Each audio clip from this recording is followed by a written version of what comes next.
Hi అండి అందరికీ. ఈరోజు నేను గోంగూర పండుమిర్చి పచ్చడి పెడుతున్నాము, చూసేయండి. ముందుగా గోంగూరని శుభ్రంగా కడుక్కొని ఈనెలన్నీ తీసేసుకొని ఆరబెట్టుకోండి ఎండలో అనేది. అలా 2 అవర్స్ ఎండబెట్టుకుంటే దాంట్లో ఉన్నంత నీరంతా లాగేసి పొడి పొడిగా ఉంటాయి. పచ్చడి పాడవకుండా చక్కగా ఉంటుంది.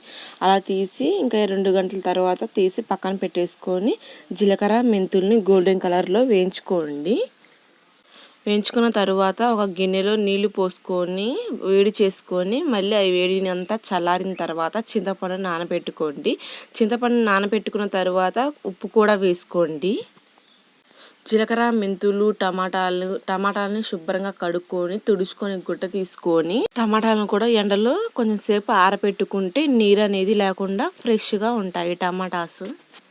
జీలకర్ర మెంతులు చిల్లిపాయలు వీటన్నిటిని ఎండలో ఒక 10 మినిట్స్ అలా పెట్టేసుకుంటే వాటిలో ఉన్న నీరంతా పోయి ఫ్రెష్గా ఉంటాయి. పచ్చడి కూడా పాడైపోకుండా ఉంటుంది.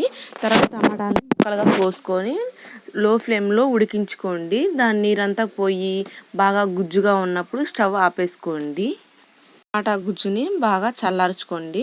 తరువాత ఒక కళాయి తీసుకొని ఆయిల్ పోసుకొని చక్కగా లో ఫ్లేమ్లో పెట్టుకొని చక్కగా వేయించుకోండి. గోంగూరని బాగా వడబడేదాకా వేయించుకుంటూ లో ఫ్లేమ్లోనే వేయించుకోండి. హై ఫ్లేమ్లో పెట్టుకుంటే మాడిపోయిద్ది. ముందుగా పండుమిర్చి ఉప్పుని వేసి బాగా దంచుకొని ఒక వారం పాటు అట్లానే పెట్టుకున్నాము.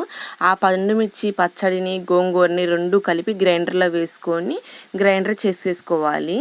అలా పావు గంట మెదిగిన తర్వాత వెల్లుల్లి రెబ్బలు కూడా వేసుకొని బాగా అక్కడక్కడ తిప్పుతూ వేసుకోండి. అక్కడే ఉండి వేసుకోండి, ఎందుకంటే కొద్దిగా చింది బొంది పడినా కానీ ఇబ్బంది ఉంది. ముందుగా మనం చింతపండుని కల్లుప్పుని వేడి నీళ్ళలో నానేసుకున్నాం కదా, దాంట్లోనే టమాటా గుజ్జుని కూడా తీసుకొని మొత్తం వేసేసుకోండి. కొంచెం కొంచెం వేసుకోండి.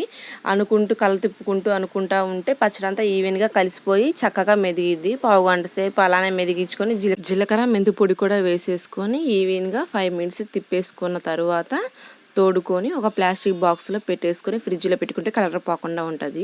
మా వీడియోస్ మీకు నచ్చినట్లయితే లైక్ చేయండి, షేర్ చేయండి, సబ్స్క్రైబ్ చేయడం మర్చిపోమాకండి. మరిన్ని వీడియోస్తో మేము ముందుంటా. లైక్ చేయడం మాత్రం మర్చిపోమాకండి. వ్యూస్ స్కిప్ చేయకుండా చూసేయండి. సబ్స్క్రైబ్.